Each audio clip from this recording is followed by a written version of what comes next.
ഇവര് നമുക്ക് പൈസ എന്നുള്ള കാര്യം നമുക്ക് വൈബിലാതെന്നെല്ലാം പറഞ്ഞിട്ട് ഇവൻ വലിയ മാസം എടുക്കുന്നുണ്ട്. കുറച്ച് കഴിയുമ്പോൾ മനസ്സിലാവും ഞാൻ മീറ, കുറച്ച് എന്തെല്ലാം പറഞ്ഞാലും മോനെ, ഞാൻ ഇത് കാണുന്ന ഓരോ ഓഡിയൻസിൽ ഓരോരാളോട് ഞാൻ പറയാം, മറ്റേ ജീവിക്കണമെങ്കിൽ സ്നേഹം വേണം അതും വേണമെന്നെല്ലാം പറയുന്ന നന്മ പറയാനൊന്നും നോക്കണ്ട.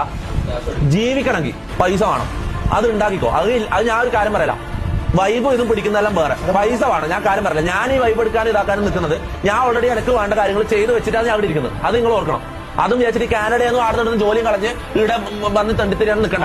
പൈസ ഇല്ലെങ്കിൽ നീ ഒന്ന് അങ്ങോട്ട് മാറിപ്പോയാ, പൈസ ഇല്ലെങ്കിൽ വേറെ ഒരു റെസ്പെക്റ്റും ഉണ്ടാവില്ല, ഒരു ഇതും ഉണ്ടാവില്ല. മനസ്സിലായോ? സ്വന്തം കുടുംബത്തെ പോലെ. അല്ലെങ്കിൽ നിങ്ങൾ ആലോചിച്ച് നോക്കുക, ഒരു ഹോസ്പിറ്റൽ കേസിന്റെ കാര്യം തന്നെ ആലോചിച്ച് നോക്കുക. ഞാൻ കൂടുതൽ പറയണ്ടല്ലോ, ഒരു രോഗം വന്നിട്ടുള്ള ആ സിറ്റുവേഷൻ വെച്ചിട്ട് പൈസ ആയിട്ട് മുട്ടിച്ച് നോക്കിയാൽ അപ്പൊ മനസ്സിലാവും പൈസന്റെ വില മനസ്സിലാവും. മനസ്സിലാവും? അല്ലാണ്ട് ഈ നന്മയോ ഇതും അടിച്ച് നടക്കുന്ന ടീം ഇവരെല്ലാം നൈസായിട്ട് ബാക്ക്ഗ്രൗണ്ടിൽ പൈസ ഉണ്ടാക്കുന്നുണ്ട്, എന്നിട്ട് പുറത്ത് പബ്ലിക്കിൽ വന്നിട്ട് പൈസ എന്നുള്ള സ്നേഹം ഏറ്റവും വലുത് ഞാൻ പറയും മോനെ, അതൊന്നും അല്ല.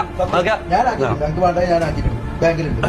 ഞാൻ കാര്യം പറയട്ടെ, ഞാൻ പണ്ടത്തെ ഞാനാണെങ്കിൽ അതൊന്നും അധികം ചിന്തിക്കില്ല. ഇപ്പത്തെ ഞാൻ ഒരു കാര്യം പറയട്ടെ, ഞാൻ ഒരു കാര്യം പറയാം, ഒരു രീതിയിലും ഞാൻ പൈസ കിട്ടാൻ സാധ്യതയുള്ള അല്ലെങ്കിൽ ബിസിനസ് ഓപ്പർച്യൂണിറ്റികൾ ഞാൻ കളയലില്ല. എല്ലാ ബിസിനസ്സിലും ഞാൻ ഇൻവെസ്റ്റ് ചെയ്യുന്നത്, വിജയിക്കുന്ന ഒരു ചെറിയ സാധ്യതയുള്ള എല്ലാ ബിസിനസ്സിലും ഞാൻ ഇൻവെസ്റ്റ് ചെയ്യണം. ഓക്കെ, അത്രയും കാര്യങ്ങൾ ഞാൻ ഇൻവെസ്റ്റ് ചെയ്തിട്ടുണ്ട്. എല്ലാ പരിപാടിയും എല്ലാ ഇതും ഞാൻ എടുക്കുന്നത്. കാര്യം പറയാം, കാരണം എന്ന് വെച്ചാൽ ചെറിയൊരു ലാഭം. ഞാൻ ഒരു കാര്യം പറയട്ടെ, 10 ലക്ഷം 15 ലക്ഷം ലാഭമുള്ള ബിസിനസ്സുകൾ മാത്രമല്ല ബിസിനസ്. ഓക്കെ, ചെറിയ 10,000 രൂപ ലാഭം കിട്ടുന്ന അല്ലെങ്കിൽ 25,000 രൂപ ലാഭം കിട്ടുന്ന പരിപാടിയാണെങ്കിൽ പോലും ഞാൻ പിടിക്കും. മനസ്സിലാ? കാരണം നമ്മൾ പൈസ ഇത് കളയേണ്ട കാര്യമില്ല. പൈസ വെറുതെ വരുന്ന പൈസ കളയേണ്ട കാര്യമില്ല. നമുക്ക് മുന്നിലുള്ള ഓപ്പർച്യൂണിറ്റികൾ വേസ്റ്റ് ചെയ്യേണ്ട കാര്യമില്ല. ഓക്കെ, അതാണ് ഇപ്പൊ തന്നെ മൈൻഡ് സെറ്റ്. പിന്നെ സമയം കിട്ടാത്തതുകൊണ്ട് ഞാൻ കാര്യമല്ല, അതിന്റെ മെയിൻ പ്രശ്നം നമുക്ക് സമയം കിട്ടാത്തതുകൊണ്ട് മാത്രം. ഓക്കെ.